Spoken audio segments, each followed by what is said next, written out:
What is up, guys? Wavy Films here, and today I have my 100 subscriber special, and with me today I have Lego Freak. Hello. And for this video, we're going to be doing a customizers, tips and tricks, like tools that we use and techniques and stuff. I'll be showing you guys how I paint some stuff and how I make figures from scratch. So let's get started. Alright, guys. So first, I'm going to be talking about tools that I use for my videos. Or for my customs.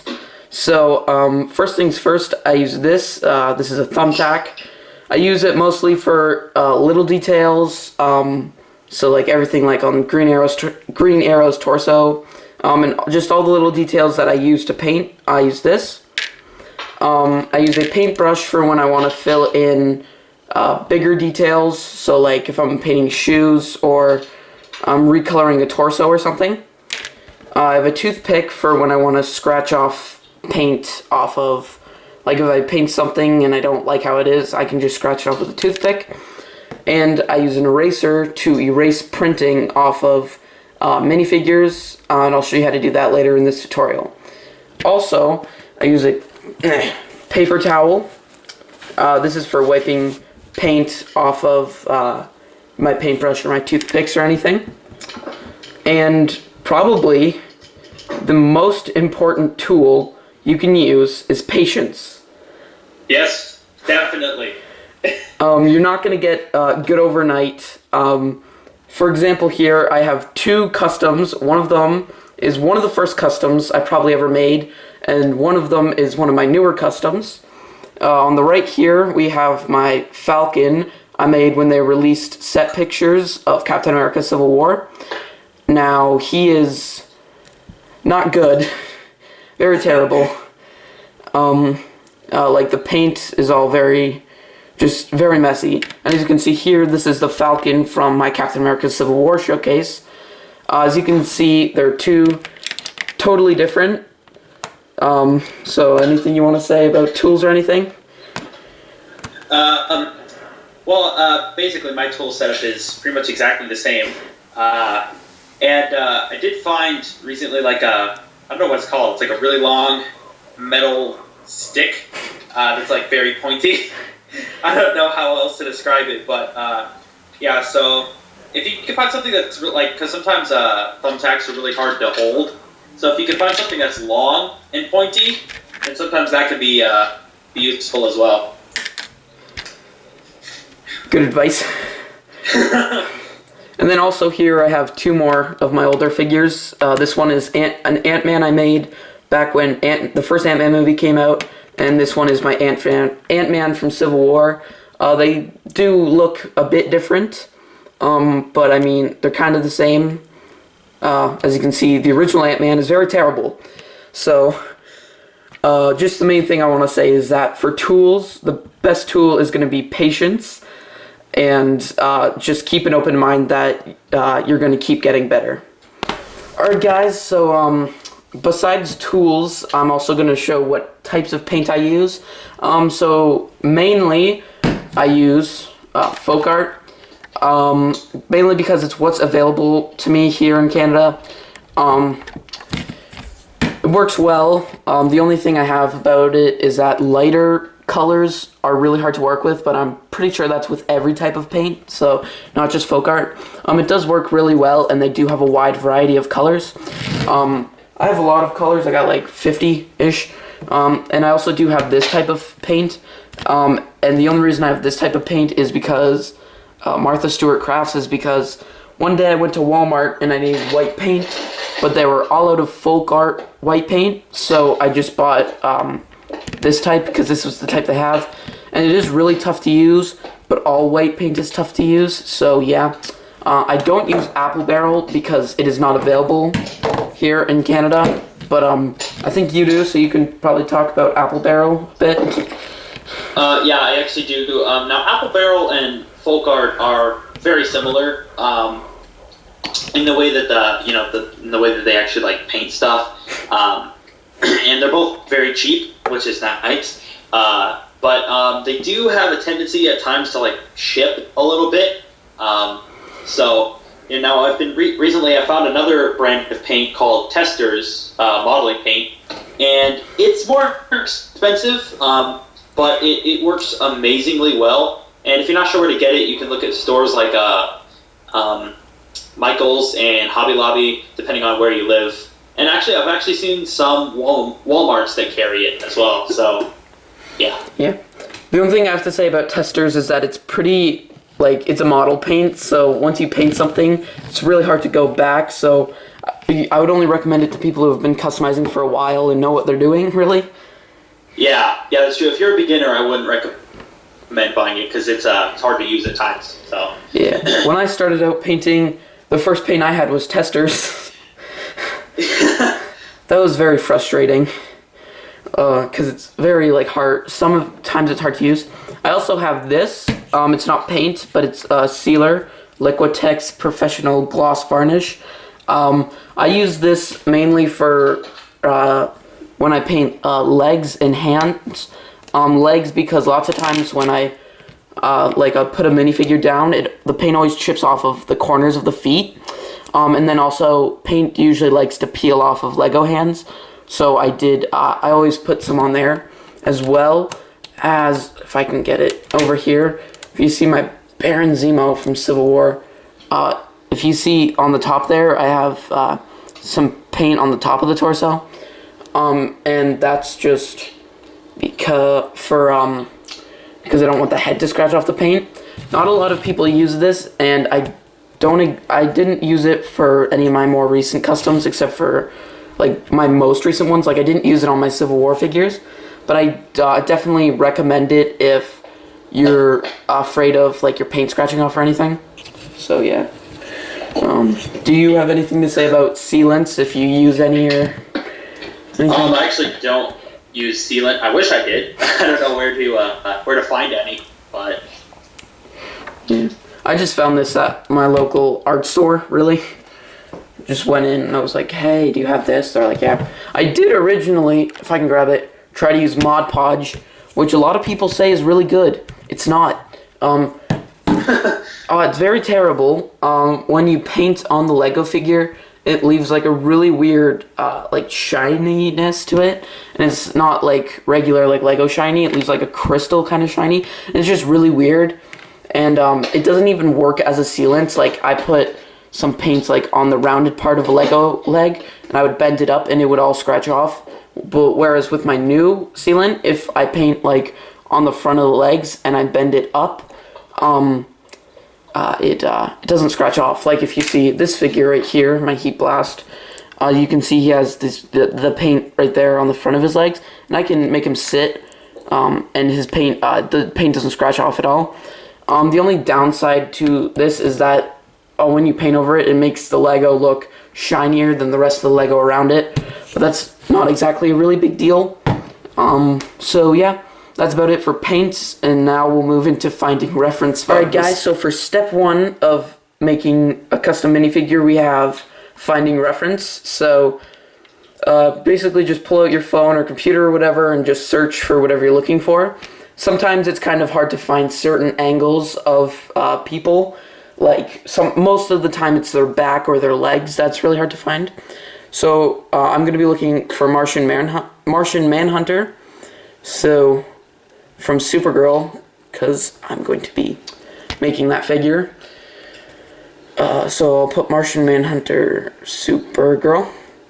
And you just kind of have to go through the different, like what I do is I just go to Google Images and just kind of scroll through all the pictures that they have.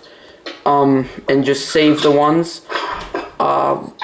They don't usually have a lot of good reference, so sometimes what you'll have to do is like find the episode and like try and like get screen grabs from episodes. I do have on here some pictures that I got for Martian Manhunter, so it's good to get ones for their torso and the head mostly. The legs are usually hard to find, and the back is usually hard to find for reference. Yeah, definitely. But you just gotta, like, go through lots of hours of searching to find what you need. And get like really clear pictures too. Like you don't want a picture that's really blurry or a picture that's really dark. So yeah, any else advice?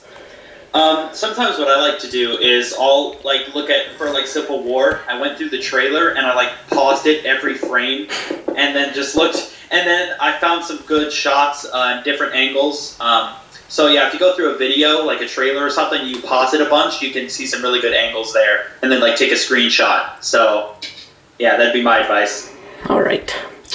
So yeah, I mean, once you find a reference, you can actually start working on your minifigure, because you're not really gonna get good, accurate results without reference. So yeah, now that I have reference, we'll move on to finding the pieces you need for your figure. All right, guys. So now, this is when we're going to be looking for pieces for the character. So the first thing you really have to do is look at your what you'll have to do is just look at your reference pictures and decide what colors you want or what colors you feel are most accurate.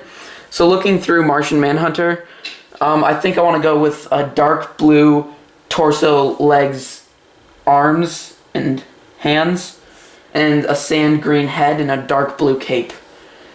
So right here I have a bucket filled with every single Lego minifigure I own. Why is that in there? As you can see, I have big figs like the Hulk. I have Groot in here. He's not really a minifig, but he's close enough. I have this thing. I have Wolverine. So just a bunch of random characters. And so here's some dark blue legs I can use. So you just gotta like look through your collection on however you have your collection set up, whether it's like you have them separated in different pieces, or whether you have them like I do, just in one big giant pile of mess. This is probably the worst method to keep your minifigures, because this is gonna take a while to find all the pieces I need. So yeah, anything you want to say? Well, like, for me, if, like, the character has a really odd, like, helmet or mask, sometimes what I'll do is I'll just pull out a bunch of different helmets and then, like, lay them out on my desk and kind of see which one I think fits best. So, you know, don't just look for maybe one piece, but pull out a bunch that you think might work. That would be what I would say. And there's always the possibility of, like, sculpting if you need helmets or anything.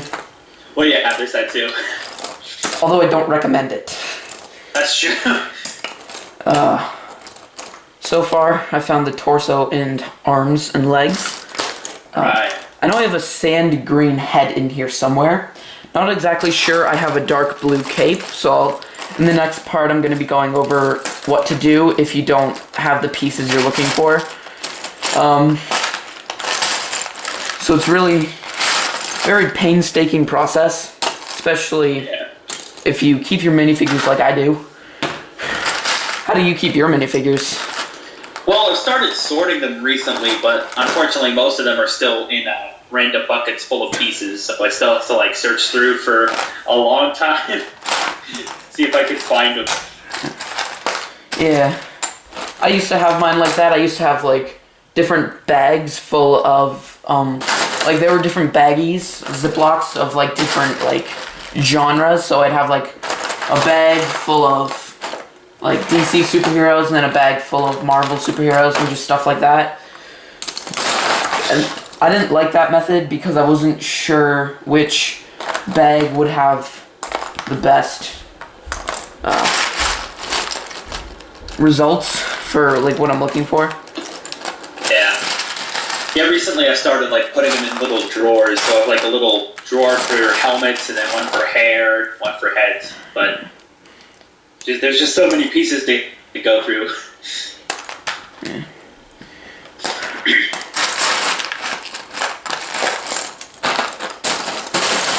Sometimes, if you use this method, which I highly do not recommend, what you do is you just close it up, and then sometimes if there's stuff stuck at the bottom, because it's see-through, you can just look through the bottom, because lots of times that's a possibility. And I swear to God, the other day, I saw a very good sand green head that I was like, hey, I'll use that for Martian Manhunter. And and I grabbed it out, and then before I started filming this, I put it back in, because then I'm like, oh, I'll find it again. Apparently, I cannot find it again. Well, it's really just like looking. Sometimes I shake it up, but that's very loud, so yeah. Oh my god.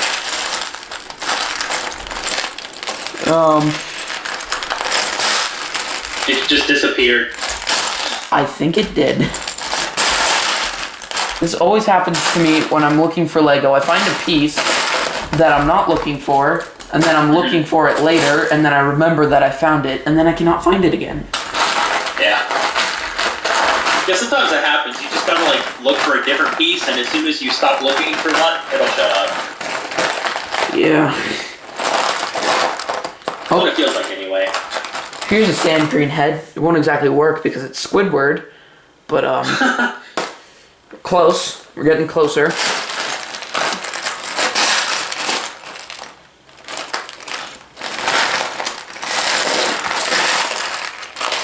Is that it? Nope. It's a sand green head, but it has a bunch of scratch marks on it. The one I found was all smooth, very nice. It's determined not to be found. I think so. Anyway. Alright guys, so I'm not going to go through finding all of the things, considering the head I was looking for decided to play hide and seek. So, that's basically just how you figure out like what pieces to use, and it just works. You just have to figure out what to look for, and yeah. So now I'll be doing how to find pieces if you don't have them. So basically this is going to be showing different brick sites to look on, and some of these also have custom made pieces that they make, so it's pretty cool. I do buy off a couple of these, most notably Brick Arms. Like if you see my Falcon here, he has some guns from Brick Arms. That's probably the most recent one I use, or I use Bricklink a lot. So I'll be going through some of these. So the first one, is there a bird in the background? No, that's my ceiling fan. I see. Alrighty. Sorry, it's very loud. Yeah. Alright, so I have a list of sites that I'm going to go to in order. So first is Brick Warriors. I haven't bought off this site, but I know a couple people who have. Have you bought off Brick Warriors? Yeah, actually, Brick Warriors is a really nice site. I bought quite a few things from there. Yeah, so they have like a bunch of, looks like mostly armor pieces, some weapons and stuff. So yeah, this place is pretty cool. There's some wings there for if you want, like for Hawkgirl or Hawkman or something. And as you can see, you can navigate the site by going to like different categories and stuff. So Brick Warriors, haven't bought off of it, but I assume it's pretty good. So next we're gonna go to Brick Arms, which is what I buy off of a lot. Now Brick Arms basically sells weapons and stuff. I highly recommend it if you want to if you're into like making maybe like soldier figures, or if you just have characters like Black Widow or Falcon that have guns. It's pretty neat. You can go up here, you can hit products, and then it shows you different weapons. They have weapons, headgear, so a bunch of different stuff. I personally recommend it. How about you? Yeah, actually, I used to buy like off of Brick Arms all the time. Not as much recently, but I have a ton of weapons from them, and yeah, all of them are pretty awesome. So, and they work well for yeah, especially for like military figures and stuff like that. Yeah. So next is Cape Madness. Now this is optional because if you go over to Lego Freaks channel, you can see a video on how to make coats, trench coats and stuff, which is really awesome. So go check it out, where he shows how to make trench coats and stuff out of paper. But if you are very lazy and don't feel like making those, you can come to here. And basically, we'll just go to black because that's probably the one they have most things of. And this site sells different fabric material. So they sell jackets, trench coats, capes, some cloth hoods. So as you can see, they have like a jacket, like a Batman cape, like a torn up cape, just a bunch of like different capes and trench coats, and yeah, so they're pretty awesome if you're don't want to make one yourself, or if you don't have the materials to. So yeah, Cape Mess is pretty cool. I bought from them a couple times. So yeah. Next is Brick Forge, which is pretty awesome. If you want, you can talk about this one. Brick Forge. Oh yeah, Brick Forge. Brick Forge. Let's see. I think Brick Forge is where I got the wings for my Hawk Girl, I believe. And let's see, what else did I get from there? I know I have something something else from Brick Forge. They do sell weapons as well as armor and things like that. I think mostly for like medieval stuff. But there's some really cool pieces that you could use for figures, like superhero figures as well. I don't know really what else to say.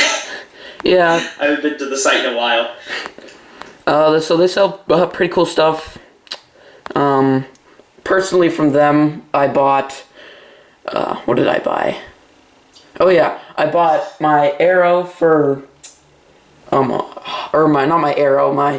quiver, god dang it, my bow for Hawkeye, which is a Brickforge recurve bow. I have another one up here that I'm going to use for Green Arrow. Where is it? It's up here somewhere. Oh, here it is. So there's these, which is pretty cool because they have holes in the side so you can put strings through them. So they have a bunch of different things. I also got some, if I can grab it back here, night sticks for Black Canary and Black Widow from Civil War. So they just sell a bunch of weapons and utilities and stuff. So that's it for Brick Forge. What's next on my list? Tiny Tactical. Alrighty. Tiny. Oh. So this place is a little bit more like a little bit more for really hardcore customizers, I guess. I've only bought off them a couple times, but basically what this is if you want to buy like 3D pockets and stuff, or like it's mainly for army figures. So there's like gun clips and like ammo kits and stuff. But they also do have a lot of like really tiny things like knee pads and shoulder pads that you have to like glue on. So it's a little bit more advanced, I guess, kind of. I've bought off of it once, and that's when I bought Whoa. That's when I bought knee pads for my crossbones.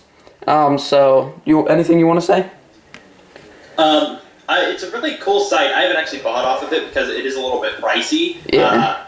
But still, some of the stuff there looks really, really awesome, and I'll probably end up getting stuff from it in the future. So. Yeah. The most notable thing you can probably find on this site is glove tops. Yep. Definitely. If you don't know what those are, there's things that MGF uses a lot in his videos. I've never bought any because every time I go onto the site, it always says sold out. I know who we can blame for that. But they're pretty cool, and they're just give for your minifigures on their wrists to make it look like they're wearing gloves. So that's Tiny Tactical. One more. I can't count today. Which is Minifig Cat. Now, I only recently found out about this site, but I bought off of it, and it's pretty cool. They sell weapons and armor and stuff. If the page wants to load. Oh. So I bought off of it once, and they sell like armor and weapons and stuff. I really like it. And one thing that I will say is that this place, I bought off of it once, and their weapons that they make are a little more highly detailed than Brick Arms. Just gonna say that. Like if you look at this I bought off there, you can't really see it because of the lighting, but like there's all these like those like really tiny details and stuff. So yeah, pretty good site. Anything else you want to add? I've actually never heard of that site, but I'll be sure to check it out. So. All right. I've never bought off that before, so. All right. Yeah. They sell like cool armor pieces and stuff. So yeah, that's for like extra site. Oh wait, there's one more site I'm gonna show before, and it's Bricklink. Now, if you don't know what Bricklink is, it's not exactly a store site really. It's more like eBay if you know how eBay works, but specifically for Lego parts. So there's different categories here, like you can see sets, parts, minifigs, books, gear, catalogs, instructions, original boxes, custom items, or mocks. So usually what I go to is minifigs or parts, and then they have them listed by categories. So let's say I wanted to find a character from Captain America Civil War, I'd go to superheroes and then scroll through and then click Captain America Civil War, and then it shows you the different characters listed alphabetically, and then let's say I want to get Black Panther, then you go to hit view them, and you need to have an account for this, and the only thing that's kind of a down to the site is that you are dealing with just regular people. You're not dealing with like a company, so there is a likelihood that you could like get cheated out, but that has yet to happen to me. Hopefully it never will. So yeah, I've bought off of it. I bought a couple flash cowls off of there. I've bought a couple figures off of there that I just really wanted, and I just remembered one more site, because this segment's gonna be like an hour long because I keep remembering sites. Oh, anything you want to say about Bricklink? Yeah, that's that I haven't bought from, but I've been to it and I found like a ton of pieces that I wanted, but I just couldn't afford them. So, but yeah, that's a really nice place to find like rare pieces and things like that for minifigs. So, I would definitely recommend that one as well.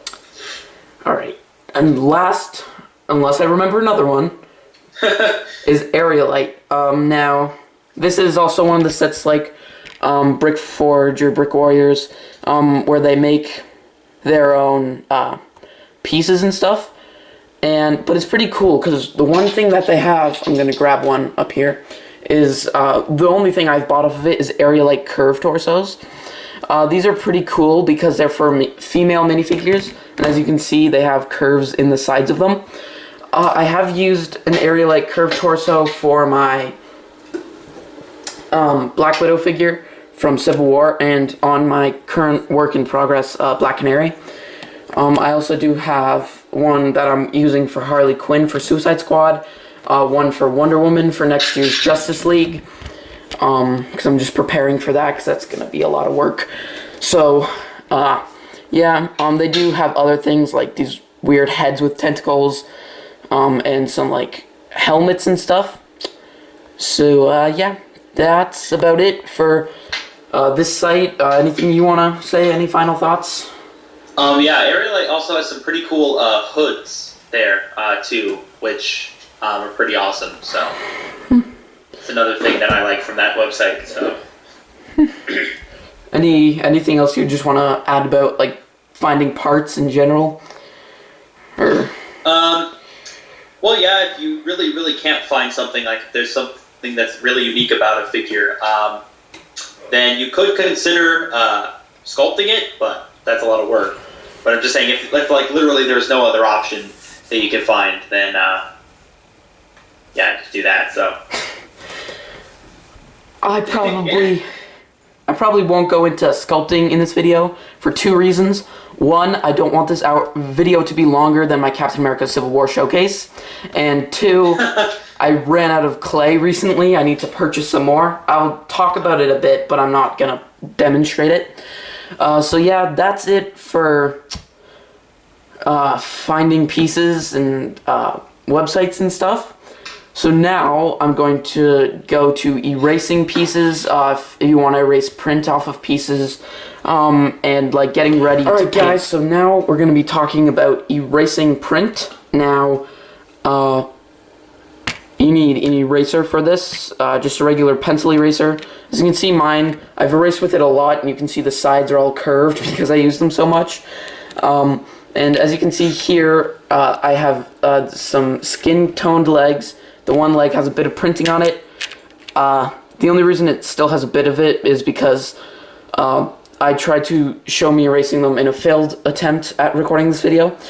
And so now I'm re-recording it, so it's half erased already, but it'll still work. They were both legs from Patrick from SpongeBob, so as you can see on the left leg, all of the printing is gone, but on the right leg, there's still some printing left. So I'm going to show you how to erase it. Oops, I just dropped it. All right, there we go. The one thing that I have against erasing, well, two things really, is one, it takes a lot of time. It takes really long to do this. And number two is that if you look at Lego, like Lego pieces are kind of shiny, but once you erase in that place, it kind of dulls it a little bit. Not a lot, but a little bit. So basically just take your eraser and your Lego piece and just go like that. And just keep erasing.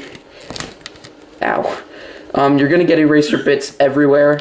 So I recommend doing it somewhere that you can just easily clean up. I'm doing it right in the middle of my workspace, which is probably a bad idea. But, yeah. Anything you want to add about erasing print or any other methods that you use?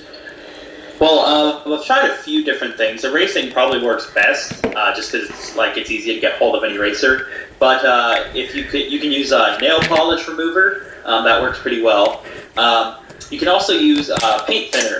The only thing to know, though, if you're going to use either one of those, is that they both have pretty bad smells. So I would do it in a well-ventilated area. But yeah, it's probably just best to get an eraser because it's easier to do. Yeah. I probably need to get a new eraser soon, considering this one is all rounded out. Yeah.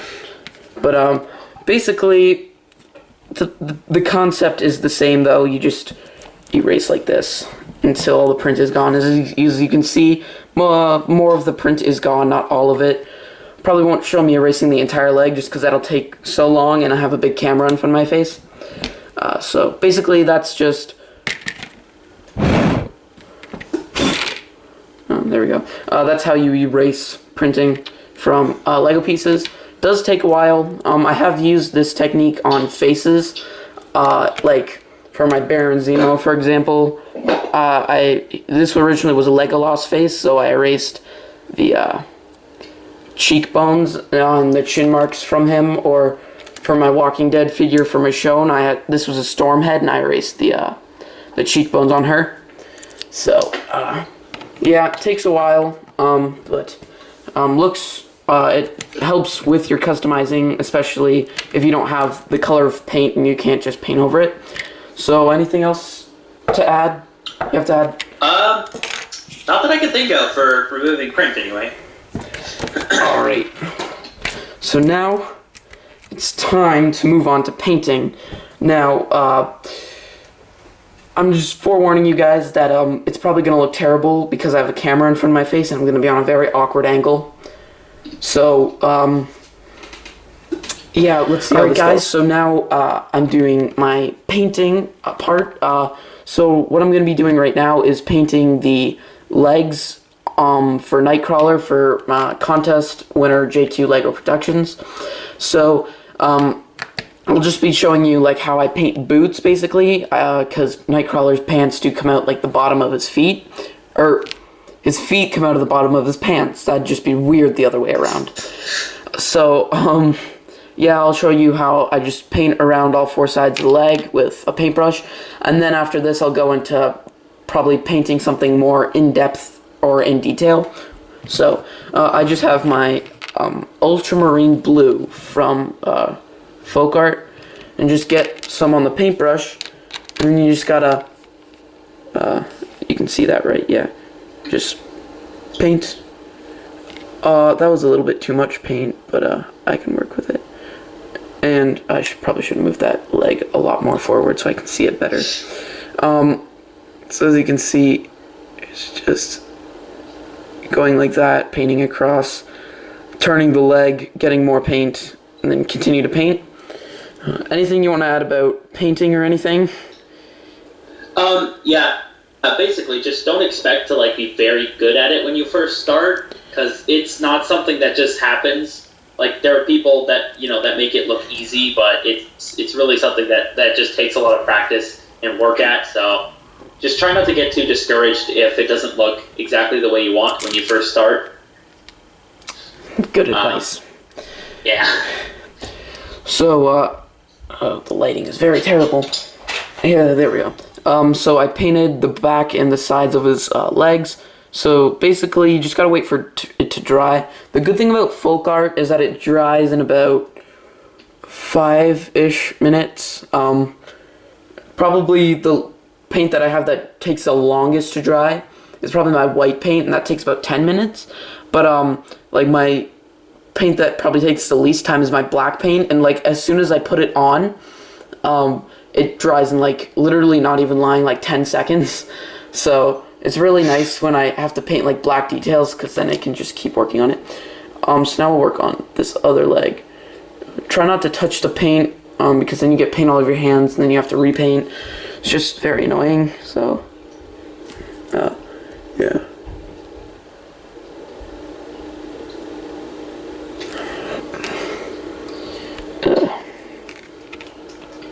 So yeah, sometimes you might overshoot the paint, like kind of like what I did there. So that's when I take my thumbtack, or not my thumbtack, my toothpick, and just kind of scratch it a bit, and get it around, like just scratch off the paint that I want. So basically, once you paint what you want, I have this like little stand here that is just a bunch of Lego bricks covered in paint. And then I just put Lego pieces on there to dry. So we'll let that dry. So that's kind of like how I paint shoes and stuff. Pretty simple. And when that does dry, I will be painting sealant on it, just because paint usually likes to scratch off the legs a lot. So now we'll move into painting more finer details. Anything you have for advice about really fine details?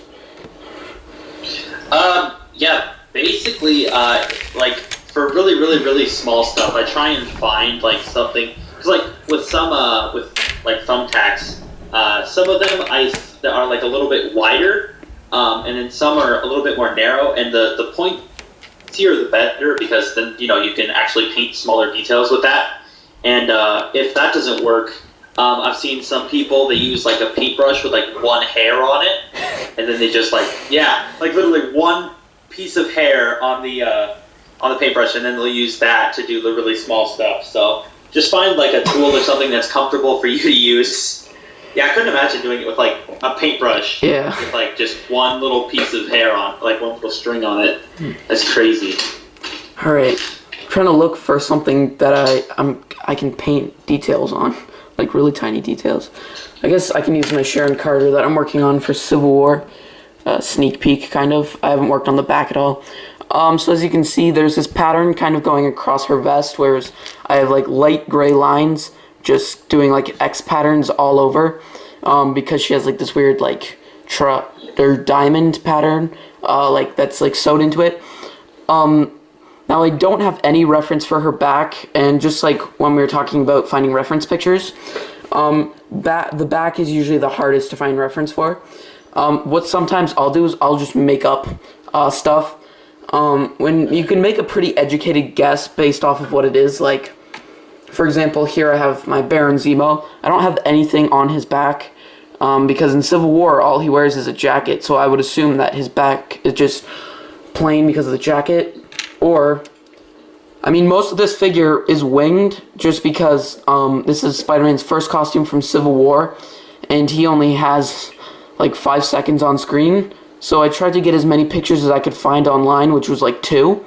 So his back is entirely made up. Most of his legs are made up. Basically all of his sides, back, and legs are made up. The only thing that's accurate to the pictures I saw is his logo, his gloves, and his head. So yeah, that's a figure that took a lot of work, but pretty cool. I'm planning on doing like a second Civil War showcase, just showcasing a bunch of figures I made after seeing the movie. Yeah, so basically you just get a little bit of paint on the end of your brush, or on the end of your toothpick, or not I cannot say right words today, on the end of your thumbtack, and then just kind of paint like straight lines across. And it's okay if the line's messy, because I just go back with a toothpick and cross it off. And it's really hard for me to get really close to the camera. It's really hard to paint with a huge freaking camera in my face. Anything you want to talk about just customizing in general, just so that it's not like very quiet? Something I would say just about customizing in general is like, I mean, now this is it's a little bit of a weird tip, but for me, if I'm not like having fun customizing, then usually the customs don't turn out as good. So I'd say like if you're working on something and you feel like really stressed, I would go ahead and like stop and wait till you feel like better. Because I've noticed whenever I'm like enjoying painting, then my customs always come out better.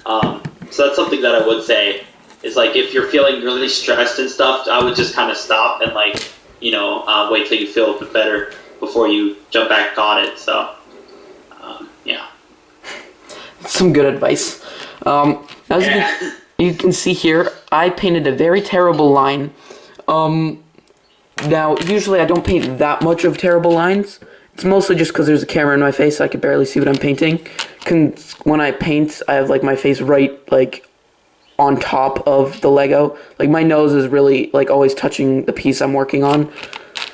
So just kind of scratch away all the parts I don't like. I don't like that entire top piece. I'll just get rid of the whole thing. And it's really just trial and error the way I do it. So yeah, and just believe me, the front of this torso did take a very, very, very long time. So that's another thing. Just kind of expect for customs to take a long time. Don't think, oh, I can finish this custom in like a day, because most of the time you can't. And most of the time, when you do go through with a mind like that, your customs don't exactly turn out as well if you try and rush them into like an entire day or something. Because like really good customs take a lot of time. I mean, once you get more better, it does take less time. But that doesn't mean like just rush through as fast as you can. Because if you really want a good looking custom, you want to take time to make sure that it looks how you want it to, and that it looks good, I guess. Yeah, just be patient, and then they'll definitely turn out better than if you rush through. So, and I mean, if like you don't wait if you don't wait long enough, and your paint is still wet or something, you try and pick up your figure, then you're just gonna smear paint all over it. Which, guilty. I've done that before. I was like, I think the paint's dry. I picked it up and I got paint everywhere. So.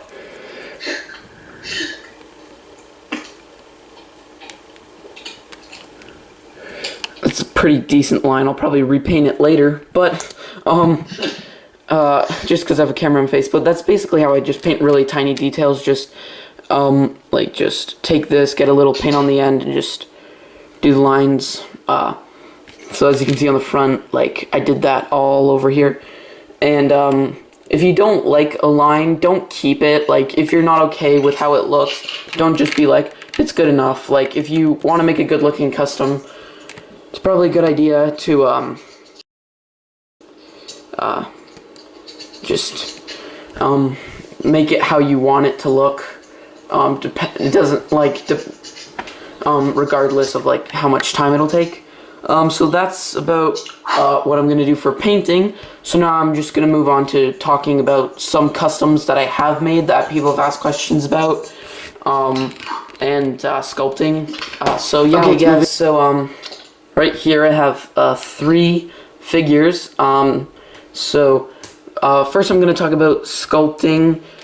So I can't exactly demonstrate it because I don't have any clay left. I used the last of it for this guy Heat Blast right here. So I'll be going over like just how I sculpt. Keep in mind I'm not good at sculpting in any way, shape, or form. So sculpting is definitely one of the way more harder things to do and one of the more advanced things to do. So as you can see, like on Ant-Man here, first I'm going to say the clay that I use is called green stuff, and it's a 2-part mixture. So basically there's a blue part and a yellow part, and you get even amount of each, and you mix it together until it becomes green, and then you just apply that, sculpt with it, and then it hardens, and it only takes about like 10 hours. I mean, that's still a long time, but not as long as like some things that take like 24 hours and stuff. So on Ant-Man here, for his helmet, as you can tell, I did sculpt in his the front part of his mask that was open, and I did sculpt on these sides. You can kind of tell that they aren't exactly symmetrical, like the one's kind of bigger than the other, and that's gonna happen with sculpting. One thing I didn't realize when I sculpted this helmet though is that I can just put on a big lump of it and then sand it off. So I do use that technique now, which is a good idea, especially if you're not confident in sculpting or you're not good at it. Just kind of make a big ball of it, and then you can just sand it down to the size and shape that you want, really. And I did also sculpt on his back here because it's like a little pack, as you can see there. And that was just me like using my fingernails to push it up. Basically, like just how I sculpt is I take however much clay I think I need, put it on the area that I want to use, and then just like push it, usually with my fingers or with my toothpick. As you can see on my Heat Blast figure here, most of him is sculpted. His head is sculpted, his shoulder pads are sculpted, his back and front are sculpted, his knee pads are sculpted. So yeah, just the same thing really, is I just took a piece of clay for the rocks on his torso, put a piece of clay, bent it the way I wanted, took a toothpick and just kind of pushed it in. Shoulder pads are easy. You just put like a big lump of clay on the shoulders. And what's nice about this guy is that he's made of rocks, so like his shoulders didn't have to be even. One of the more intricate sculpting that I had to do was the head, where I did have to sculpt the flames on. So yeah, that did take a while. So the last figure I'm going to talk about is, or before I do, anything you want to add about sculpting, any tips or anything? Yeah, I would say like experiment with different kinds of clay, because like some people might like air dry better, some people might like ones where you have to like bake it, and like because you know, you really want to have a clay that you're comfortable using. That way it's not too awkward to sculpt. And also, again, just practice a lot, because sculpting's really hard. But you know, with time you'll get better at it. So yeah. And so this is a character somebody on Instagram wanted me to talk about. Is my Rick Grimes figure from The Walking Dead. He's not finished. He's only like halfway done. But somebody wanted me to talk about how I made the face. So yeah, the face, this is probably one of the more detailed faces that I've painted. It started off with me just painting the stubble all around, which was just getting a little bit of paint on the end of here and just dotting it. I repainted the eyebrows because this was a Resistance Trooper head. And then I painted the wrinkles on the forehead, and something about him was off, so then I painted the cheekbones, and he still looked a little weird, and then I painted the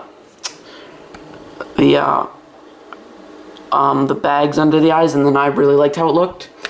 So yeah, that's about it for these 3 figures, sculpting and just painting in general. So now we can finally get to wrapping up this video. Okay guys, so that about wraps up this video. If you're wondering what these two figures are right here, I just put these here just to show you progression. This is the first custom I have ever made, Iron Man Mark 1 from the original Iron Man movie. The helmet is a clone trooper head with the top sanded down. I drilled a hole in a armor piece, glued on some Lego tiles for knee pads. This is a piece of cardboard from a box. So just how you can go from that. And then over here, I have this micro Ant-Man figure, because I was really bored today, so I just decided to paint one of my micro Ant-Man figures. So you can see all the little tiny details that went into this. And yeah, like everything on the arms, on the back and stuff. So yeah, thank you to our special guest, Lego Freak, for joining. Yeah. Go check out his channel. He makes awesome customs he tries to every Wednesday, Thursday, Saturday. So yeah. Anything you want to say about your channel or anything? I just want to say thanks for having me on here. And to be honest, I feel like you don't have enough subscribers. I feel like your customs are really good. And I actually feel kind of bad, like, for all the success that I've got. So, yeah. Thanks. So, yeah, guys, that about wraps up this video. If you liked it, be sure to leave a like. Go check out Lego Freak's channel. Link will be down in the description. And also down in the description will be links to my Instagram and Twitter, where I post work in progresses and behind the scenes. So, yeah, guys, thank you all for watching. I hope this video at least helped one person, because if it at least helped one person, that's good. So yeah, hopefully you guys use some of these tips, and yeah, that's about it. Thank you all for watching, and I'll see you guys later.